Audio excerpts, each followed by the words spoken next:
No one tells you that the most dangerous knowledge on earth is not the kind that destroys cities, but the kind that quietly rearranges how you see reality. The monk understood this.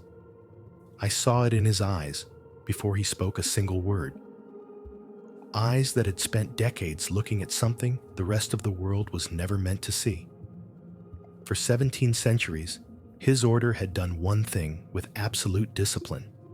They did not explain, they did not debate, they did not convince. They waited. The chamber was carved directly into the mountain, not built on it. Stone walls curved inward like the inside of a rib cage, as if the mountain itself were protecting what lay inside. The air smelled of parchment, beeswax, and cold stone. No electricity, no cameras, no recorders. Everything here existed by intention, not convenience. The world thinks it knows the story, the monk said quietly. His voice was steady, but restrained, as if he were holding something back. It knows the version that survived power. He was Ethiopian Orthodox, one of the last guardians of a tradition that predates Rome's authority over Christianity. His name was Abba Gebre Mikhail. He did not introduce himself formally. Names here were secondary. I had spent 3 weeks reaching this place, not traveling, earning the right to be present. The road ended days ago. After that came footpaths, silence, and long hours of walking with nothing but altitude and doubt for company. For 6 months before that, I had lived at the base of the mountain. No interviews, no notes, just attendance, services, fasting days, listening more than speaking, learning Ge'ez slowly, imperfectly, enough to show respect rather than mastery. Western scholars arrive asking questions. That is why they are never answered. You have been patient, Abba Gebre said. That is why you are here. He reached behind him and placed a hand on a wrapped manuscript. The cloth was faded from age, repaired so many times that the original fabric was impossible to identify. This is not forbidden knowledge, he continued. Forbidden knowledge is a Western idea. This is preserved knowledge. There is a difference. Most people think Christianity was standardized because it discovered truth. That is false. It was standardized because the Roman Empire required unity. In the early 4th century, Christianity was not one religion. It was many overlapping movements. Some emphasized law. Some emphasized mysticism. Some believed Jesus was a divine sacrifice. Others believed he was a revealer of what humanity could become. Rome could not tolerate multiplicity. In 325 CE, Constantine called the Council of Nicaea. Officially, it was about theology. In reality, it was about control. An empire fractured by competing interpretations of truth is an empire already dying. So they voted. They voted on which books were inspired. They voted on which teachings were dangerous. They voted on which version of Jesus would survive. Most people never question this because they assume truth survives by merit. History works differently. Truth survives by alignment with power. Ethiopia was not there. That fact alone changes everything. 5 years before Nicaea, Ethiopia had already declared Christianity its state religion. Not Roman Christianity, not imperial Christianity, its own. Translated into Ge'ez, practiced in isolation, unconcerned with Rome's internal politics. We were already reading the scriptures when Rome was still negotiating them, Abba Gebre said. The Ethiopian Church did not reject Rome. It simply ignored it. And because of that, something extraordinary happened. Texts that were erased elsewhere were copied here. Teachings that vanished in Europe continued here, uninterrupted. Practices that Rome deemed destabilizing were preserved precisely because they were transformative. Abba Gebre unwrapped the manuscript carefully. like someone exposing a living thing to air. "This," he said, "is the Book of Enoch." I already knew that name. Most people do, vaguely. In the West, Enoch is a footnote, a curiosity, a fringe obsession for mystics and conspiracy theorists. Here, it was scripture, complete, unedited, unapologetic. The West has fragments, Abba Gabriel said. Quotes, cave discoveries, broken sentences. We have continuity. The Book of Enoch describes angels descending to earth. It describes forbidden knowledge being taught to humanity. Astronomy, metallurgy, warfare, consciousness. It describes cosmic structures that make later theology feel small. Rome could not tolerate a universe that vast, because a vast universe produces dangerous people. People who believe revelation is possible.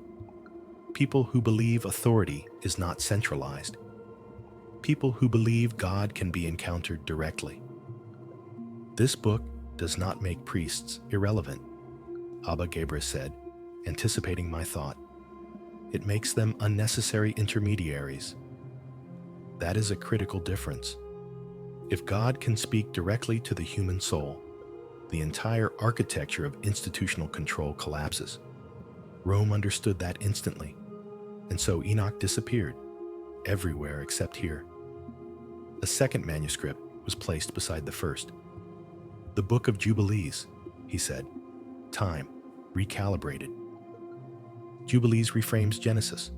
It introduces sacred calendars, angelic governance of history, cycles that suggest reality operates on a precision the average believer was never meant to notice. Uniform belief requires simplified time. Mysticism requires precision. Rome chose simplicity. Ethiopia chose depth. Abba Gabriel closed the manuscripts and looked at me carefully. These are not what you came for. He was right. Rumors had circulated for decades in academic circles, always dismissed, always footnoted into irrelevance. A text used internally in Ethiopian monastic formation, rarely translated, never systematized. A book attributed not to Jesus' ministry, but to what came after. The 40 days, Abba Gabriel said. The phrase landed differently in this room. The Gospels compress them into silence, he continued, but silence does not mean absence. After the resurrection, Jesus did not simply prove he was alive and leave. According to this tradition, that assumption is one of the greatest misunderstandings in Christian history. For 40 days, Abba Gabriel said, he taught. Not publicly, not in parables, not to crowds. He taught those who had followed him through death. What he taught then, Abba Gabriel said, placing a final manuscript on the table, could not survive empire. This manuscript looked different, more worn, more used. Marginal notes layered over centuries, ink darkened by countless hands. This is the Mashafa Qidan, he said, the Book of the Covenant. I felt a physical reaction, a tightening in the chest. That rarely happens to me. Information usually excites the mind first. This bypassed that. This, he continued, contains the teachings of Jesus after the resurrection, not doctrine, instruction. I asked the obvious question, the one any serious person must ask. Why is this not known? Abba Gabriel did not answer immediately. Instead, he said something that still echoes in my head. Because a Christianity built on transformation cannot be governed. He leaned forward.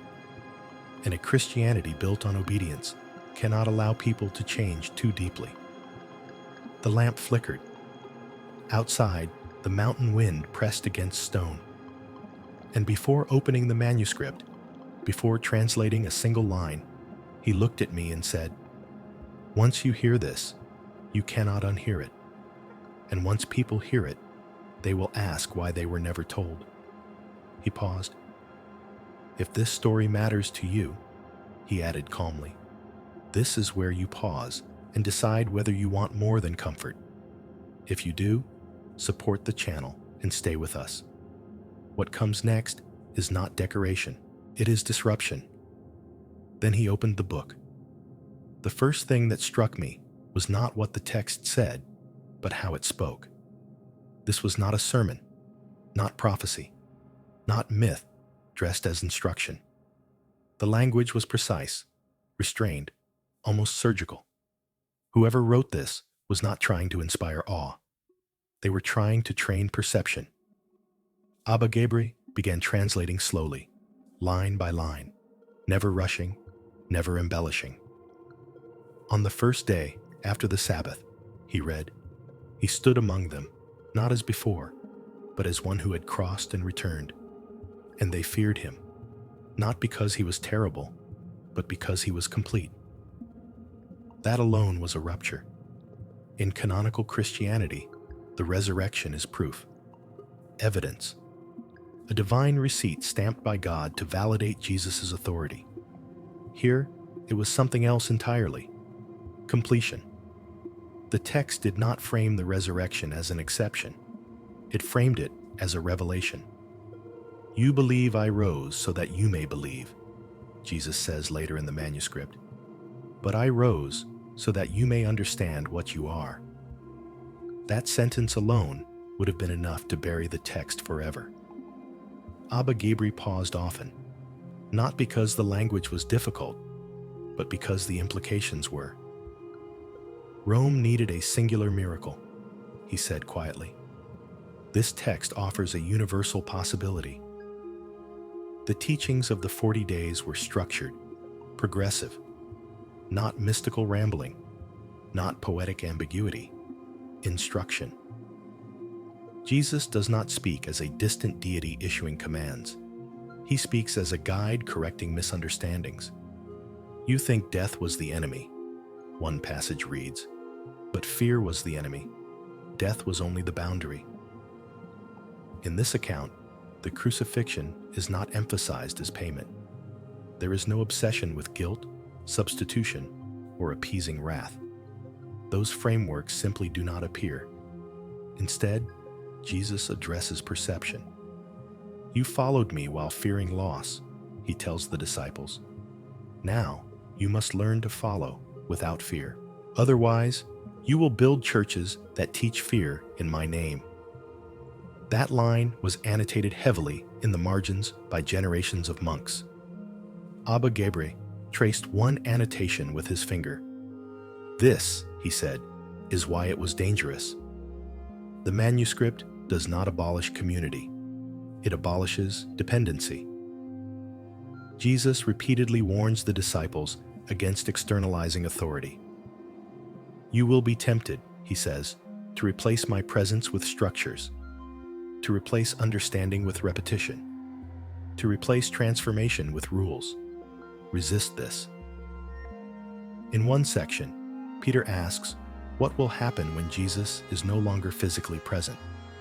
The answer is devastating in its simplicity. If you need me absent to obey, Jesus says, you never understood me present. This is not a Jesus useful to empire. This is not a Jesus who can be placed safely on an altar and interpreted exclusively by professionals. This Jesus expects something from the listener. Responsibility. The teachings on prayer were especially striking. There is almost no petitionary prayer, no asking for outcomes, no bargaining. Do not speak to be heard, Jesus instructs. Become quiet enough to hear. Prayer, in this text, is described as alignment rather than request, awareness rather than speech. You pray without ceasing, he says, when you stop dividing your life into sacred moments and profane ones. That idea alone dismantles an entire industry of religious performance. The manuscript outlines practices, not rituals for forgiveness, but disciplines of attention, breath, stillness, observation of thought, withdrawal from compulsive identity. You are not your thoughts, Jesus says plainly. You are the one who notices them. I stopped Abba Gabri there. That sounds modern, I said. Suspiciously modern. He nodded. Truth does not age, he replied. Institutions do. The disciples struggle in the text. They misunderstand. They resist. This is not a flattering portrayal. Thomas asks whether these teachings should be shared with everyone. Jesus' answer is careful. Not all hunger is real hunger, he says. Some people seek certainty, not truth. Give them certainty, and they will defend it violently. That single line explains 2,000 years of bloodshed better than most history books. The kingdom of God, in this manuscript, is not a future event, not a reward, not a regime. It is a mode of perception, Jesus says. When you see without fear, you are in it. This is why Rome could not allow it. An empire requires delayed fulfillment. A kingdom within dissolves leverage. There is a passage where Jesus explicitly warns against turning his death into a transaction. You will be tempted, he says, to make my death do the work you refuse to do. Do not. Abba Gabriel exhaled slowly after translating that. They could never allow that sentence to circulate, he said, because if salvation is not outsourced to an event, but internalized as a process, control evaporates. The manuscript does not deny community, sacraments, or teachers. It reorders them. Community becomes support, not authority. Sacraments become reminders, not mechanisms. Teachers become mirrors, not gatekeepers. One section is devoted entirely to fear. Jesus speaks of fear not as sin, but as distortion. Fear bends what you see, he says. You will mistake power for God and obedience for love. I thought of cathedrals, crowns, thrones blessed by clergy. Abba Gabriel did not comment. He did not need to. There is a moment in the text that still unsettles me. The disciples ask whether there will be one true church. Jesus' response is blunt. If you make one, he says, it will betray me. Silence filled the chamber after that line. Even now, reading it again, I understand why this text was not merely excluded, but quietly erased. It does not attack institutions directly. It renders them unnecessary at the deepest level. Near the end of the manuscript, Jesus speaks of what will happen after his ascension. You will forget this, he says, not all at once, slowly, comfortably. He predicts councils, creeds, arguments about words that replace practice. You will argue about my nature, he says, to avoid confronting your own. That sentence felt like an accusation across centuries. When Abba Gabriel closed the manuscript, the room felt smaller. This is what we preserved, he said, not secrets, instructions. I asked him the question that had been forming since the first page. Why didn't this survive anywhere else? Surely someone tried. He nodded. They did. The Desert Fathers knew parts of this. Some Gnostics preserved fragments. Mystics echoed it in coded language. But Rome standardized education, controlled copying, rewarded compliance. Texts do not disappear violently. They disappear administratively. Copy what is approved. Ignore what is not. Wait 2 generations. He looked at me steadily. By the time people noticed what was missing, they could no longer imagine it. That night, I could not sleep. Not because I was excited, because something familiar had cracked. This was not about religion anymore. It was about how power shapes reality by shaping what people are allowed to imagine as possible. And this text imagined human beings far too capable to be convenient. By the 3rd day of reading, the pattern became impossible to ignore. This text was not merely teaching an alternative theology. It was dismantling a psychological architecture that every large system depends on. Fear, delegation of responsibility, external authority, delayed fulfillment. Strip those away, and hierarchy becomes decorative. Abba Gabriel did not frame it this way. He didn't need to. The manuscript did the work on its own. One passage begins with an unsettling premise. You believe power protects truth, Jesus says. In time, you will see that power fears truth more than lies. That sentence would have been enough to classify the text as subversive in any era. Here, Jesus is not negotiating with authority. He is diagnosing it. The disciples ask what will happen when these teachings collide with political power. Jesus does not reassure them. When truth meets power, he says, power calls it disorder. This is not a messianic fantasy of overthrow. It is a sober assessment of systems. The manuscript repeatedly returns to one idea: inner coherence. Jesus speaks less about belief and more about fragmentation. You suffer, he says, because you are divided against yourself. You say one thing, desire another, fear a third, and call this faith. This reframing is crucial. Sin, in this text, is not moral failure. It is internal incoherence. Redemption is not pardon. It is integration. That alone redefines everything. An institution can forgive you endlessly. It cannot integrate you. Integration removes dependency. The teachings become progressively more demanding. Early sections comfort. Later sections confront. Jesus challenges the disciples' attachment to identity. You still think following me means becoming something new, he says. It means losing what you are pretending to be. There is no flattery here, no reassurance that you are already complete, no spiritual bypass. This is not a feel-good mysticism. It is disciplined, uncomfortable, precise. Abba Gebre paused on a particular passage. This one, he said, is why Rome could never allow mass exposure. The passage addresses leadership. You will be tempted to lead before you are empty, Jesus says. Those who lead from fullness liberate. Those who lead from lack enslave without knowing it. That sentence is lethal to hierarchy. Most systems are built on unexamined lack. Status compensates. Authority masks fear. Ritual replaces presence. The manuscript exposes this mercilessly. Jesus warns the disciples that they will mistake structure for safety. You will build walls around what frightened you, he says, and then you will call those walls holy. I thought of doctrines hardened by centuries, of traditions defended long after their purpose expired, of violence committed in the name of preservation. Abba Gebre watched my reaction carefully.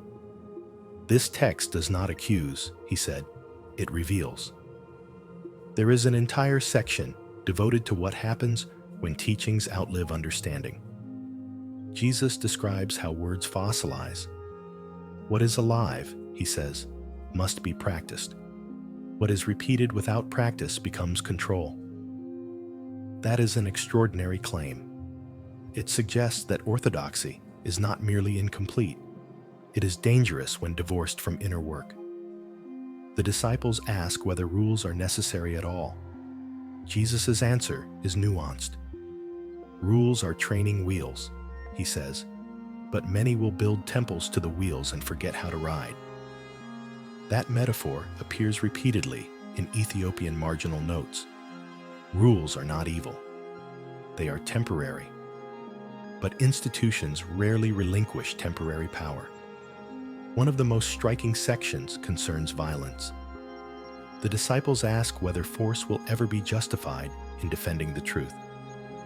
Jesus' response is devastating.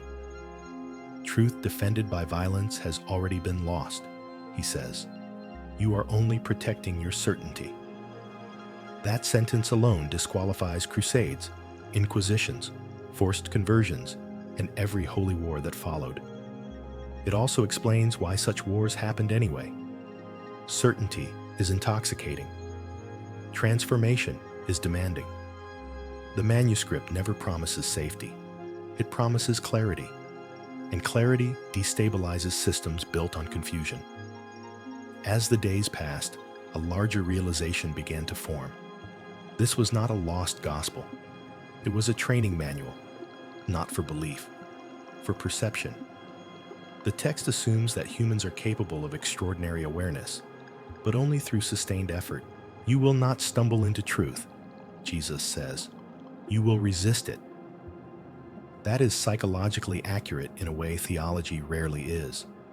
The text anticipates avoidance, rationalization, projection.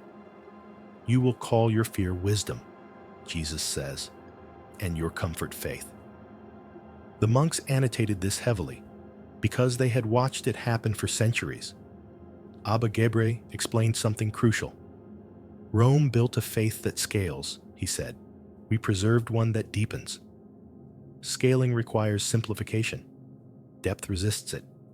A scalable religion needs clear boundaries, clear enemies, clear authority. This text dissolves boundaries inward, not outward. It refuses to give you someone else to blame. At one point, Jesus addresses future teachers directly. You will be tempted to speak for me, he says. Speak instead from silence. If you cannot, do not speak. That instruction alone would collapse most pulpits. There is no encouragement to evangelize aggressively, no command to convert. Instead, Jesus says, live so clearly that questions arise without force. That is not how empires expand. It is how truth spreads quietly. Near the end of the manuscript, the tone shifts again. Jesus becomes almost somber. You will make me an object, he says. This will feel safer than following me. An object can be controlled, worshipped, interpreted. A path cannot. This is perhaps the most dangerous idea in the entire text. Christianity, as practiced globally, revolves around an objectified Christ. This manuscript insists on a lived imitation, not moral imitation, ontological imitation. Become what you see, Jesus says. Otherwise, you have not seen. That sentence haunted me because it eliminates spectatorship. You cannot admire your way into transformation. You cannot outsource becoming. The disciples ask what will happen to these teachings. Jesus answers with brutal honesty. They will survive where power cannot reach, he says, and they will be forgotten where power is loved. That line alone explains Ethiopia. Geography protected what politics would not. Isolation preserved what influence corrupts. Abba Gebre closed the manuscript that evening without ceremony. This is why we did not translate it widely, he said. Not because people are stupid, because they are not ready to lose their excuses. I asked him whether he thought the modern world was ready. He did not answer immediately. Instead, he asked me a question. Do you see how quickly people turn this into information? I did. I was already doing it. Analyzing, contextualizing, preparing to explain. That too was a defense. This text cannot be consumed, he said. It can only be entered. That night, I realized something unsettling. If this teaching had survived intact, Christianity would not look like a belief system. It would look like a discipline. And disciplines do not produce masses. They produce changed individuals, which is why no empire has ever loved them. By the fourth day, the question was no longer whether these teachings were authentic. The question was why they were surfacing now. Texts do not re-enter history randomly. They emerge when the conditions that once suppressed them begin to fail. Abba Gebre understood this with unsettling clarity. For centuries, he said, the institutional church could afford to ignore hunger. People had nowhere else to go. That era is over. Cathedrals are emptying. Doctrines are fragmenting. Authority no longer commands automatic trust. Not because people have become immoral, but because obedience without transformation no longer works. The modern mind is saturated with information, but starved of meaning. People are not rejecting God. They are rejecting intermediaries who cannot deliver experience. The Mashafa Qidan anticipates this collapse with eerie precision. There will come a time, Jesus says, when words about me will multiply while understanding of me disappears. Read slowly. That line is chilling. The manuscript predicts overproduction of theology, endless commentary, infinite argument, and spiritual paralysis. You will speak my name constantly, Jesus says, and avoid becoming what it points to. This is not condemnation. It is diagnosis. Abba Gebre explained that Ethiopian monks never treated this text as doctrine. It was always formative, he said. If someone wanted authority, we sent them elsewhere. Authority attracts the wrong motives. Transformation repels them. The monks used these teachings as a filter. Those seeking certainty left. Those seeking power left. Those seeking comfort left. Only those willing to endure inner friction stayed. That is why the tradition survived without expanding aggressively. It did not scale. It deepened. Modern Christianity scaled. And now it is hollowing. The manuscript directly addresses this pattern. When teaching becomes performance, Jesus says, truth becomes theater. That sentence should make every public religious figure uncomfortable. The text warns repeatedly against mistaking emotional intensity for transformation. Feeling moved is not movement, Jesus says. It is only sensation. This is devastating to modern spirituality, not just religion. Retreats, conferences, music, collective catharsis. None of it is condemned. None of it is sufficient. The manuscript insists on something far more demanding: sustained self-observation. You cannot heal what you refuse to see, Jesus says, and you cannot see while defending an image of yourself. That is why institutions struggle with it. Institutions require stable identities, fixed roles, predictable behavior. Transformation destabilizes identity at the root. The text does not offer reassurance. It offers responsibility. A section late in the manuscript addresses future generations explicitly. You will inherit systems built to protect you from fear, Jesus says. They will also protect you from truth. That is an extraordinary claim. Protection becomes insulation. Insulation becomes stagnation. The manuscript predicts institutional self-preservation masquerading as faithfulness. You will call preservation loyalty, Jesus says, and call change betrayal. That sentence alone explains centuries of schism. Abba Gebre told me something that startled me. These teachings were never hidden from Rome, he said. Rome knew. That contradicts the popular narrative. They were known, he continued, and rejected deliberately. Not banned violently, not erased dramatically, ignored, marginalized, left to wither outside power centers. Because banning creates martyrs. Ignoring creates obscurity. Power learns. The Ethiopian Church did not fight Rome. It outlasted it. Isolation was not a weakness. It was a shield. The mountains did not just protect manuscripts. They protected tempo. Modernity moves too fast for this kind of transformation. You will want speed, Jesus says, and speed will keep you shallow. That line landed harder than I expected. We live in acceleration, optimization, efficiency. But inner work is slow by design. Slowness exposes resistance. Speed hides it. The manuscript repeatedly emphasizes patience not as virtue, but as necessity. You cannot rush integration, Jesus says. What you rush will fracture later. That applies to individuals. It applies to civilizations. Abba Gebre explained why the monks are speaking now.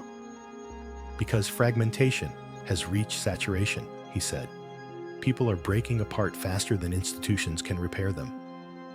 Therapy, medication, distraction, ideology, all are attempts to manage fragmentation externally.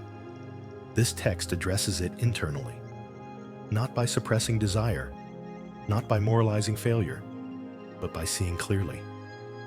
One passage directly critiques moral superiority.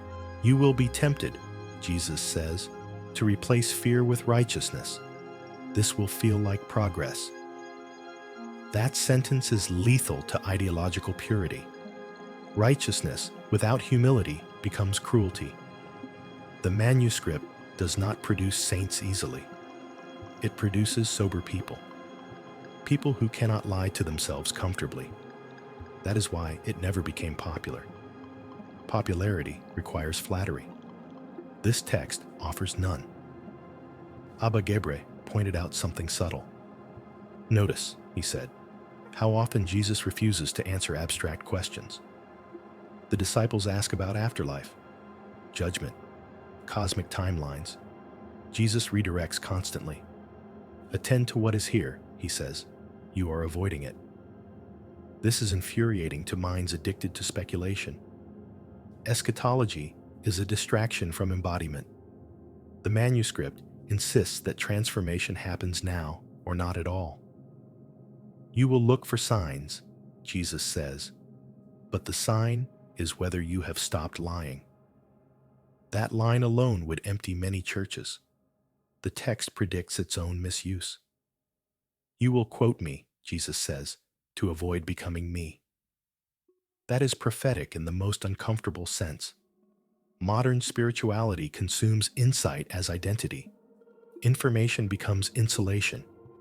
The monks resisted this by limiting access, not out of elitism, out of realism. People who want ideas will destroy themselves with them, Abba Gebre said. People who want change move slowly. This is why the text was not released earlier.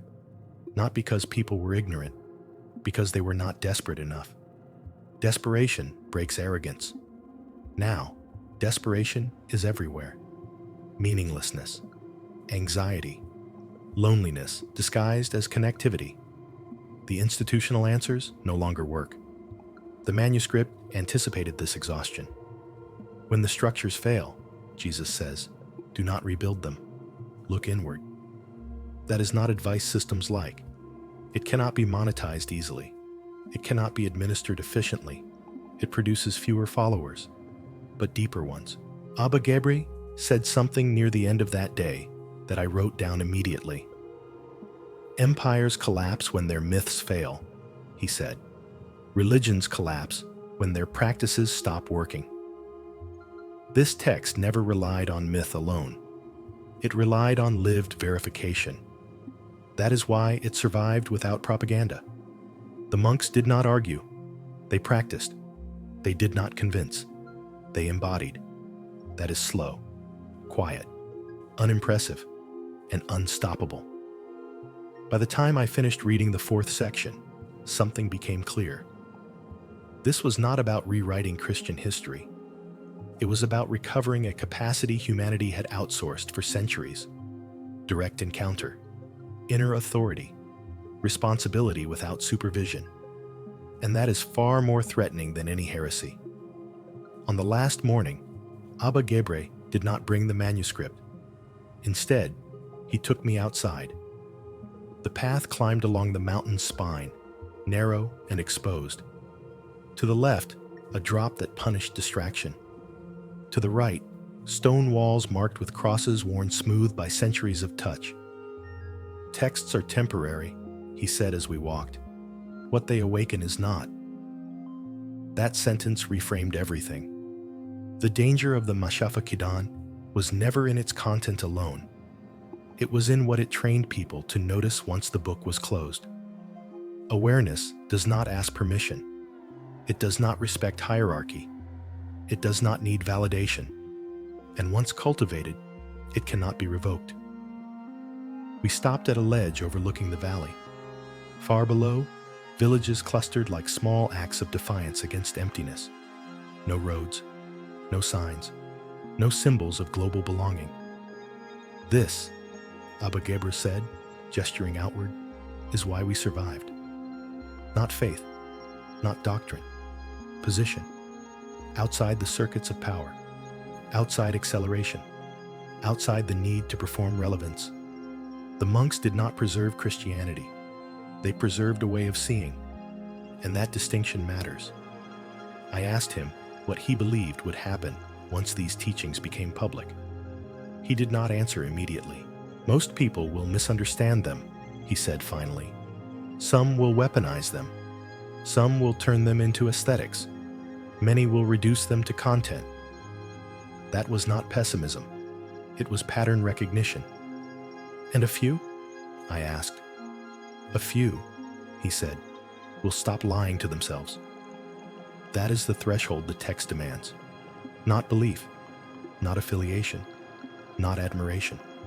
Honesty. The Mashafa Qidan does not flatter the reader. It does not offer identity. It dissolves it. That is why it never competed with Rome. It did not need to.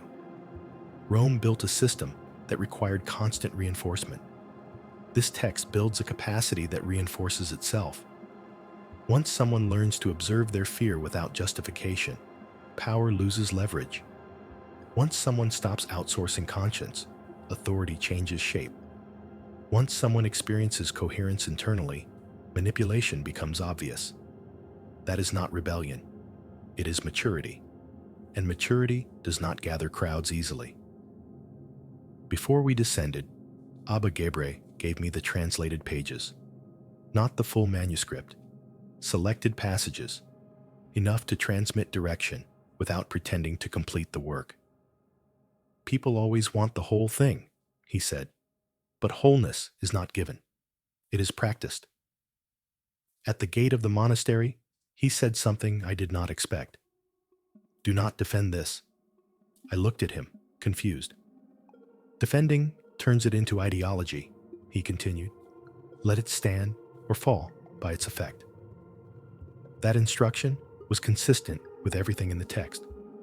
Truth does not need protection. Only lies do. As I descended the mountain alone, the weight in my pack felt different. Not heavy, concentrated. I understood then that what I was carrying was not dangerous because it contradicted Christianity. It was dangerous because it completed it. It removed excuses. It removed spectatorship. It removed the illusion that transformation can be delegated. The institutional version of Christianity answers the question, what must I believe? This text answers a more uncomfortable one. What must I become? That difference explains everything. Why the text vanished. Why it survived here. Why it is emerging now. Modern civilization is facing a crisis that belief cannot solve. People have beliefs. They lack coherence. They know what to say. They do not know how to see. They inherit systems designed for obedience and wonder why they feel hollow. The Mashafa Qidan does not offer solutions. It offers orientation. It does not promise comfort. It promises clarity. And clarity is disruptive. Because once you see clearly, you cannot unsee the mechanisms that rely on your confusion. You cannot unsee how fear is marketed, how guilt is leveraged, how identity is sold back to you as salvation. You also cannot unsee your own participation in these dynamics. That is the real cost. Not persecution, not rejection, responsibility. This is why the monks waited, not for the world to become moral, but for it to become exhausted. Exhausted of slogans, exhausted of borrowed certainty, exhausted of authority without presence. Only then does inner work become attractive. As I reached the base of the mountain, I looked back once. The monastery was already disappearing into stone. That felt appropriate. These teachings were never meant to dominate the landscape. They were meant to change the one who climbs. If this story matters to you, not as entertainment, but as provocation, then don't treat it as content to be consumed and forgotten. Stay connected, support the work, subscribe to the channel, and leave a like. Not as a gesture, but as a signal that you are willing to engage with ideas that do not flatter you. The monks kept this alive for 17 centuries, without algorithms, without platforms, without applause. What happens next does not depend on institutions. It depends on whether enough individuals decide that comfort is no longer enough, and clarity is worth the cost. The text does not ask whether you believe it. It asks whether you are willing to stop hiding. And that question, once heard, does not go away.